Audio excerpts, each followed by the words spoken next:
আকাবা উপসাগরের তীরে বসে দাউদ আলাইহিস সালাম জাবুর কিতাব তেলাওয়াত করতেন। উনার কণ্ঠের সুরের ঝংকার এত মধুর ছিল, সাগরের মাছগুলো প্রতি শনিবারে উনি আকাবা উপসাগরের পাশে যখন জাবুরের কিতাব তেলাওয়াত করতেন, সাগরের মাছগুলো সাগর রেখে দিয়ে ডাঙায় চলে আসতো।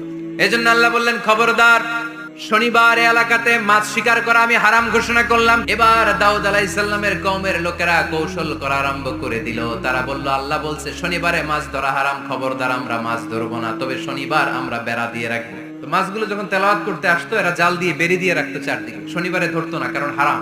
বেরি দিয়ে রাখতো, রবিবারে যে ধরতো। আল্লাহ কি এটা বুঝাইছে? আল্লাহ বুঝাইছে শনিবারে যত মাছগুলো এসেছে এগুলো ধরা যাবে না, এগুলো যখন আবার সাগরের প্রবাহে ভেসে চলে যাবে, তোমরা আবার নৌকা নিয়ে মাছ শিকার করতে পারবে, ঠিক কিনা?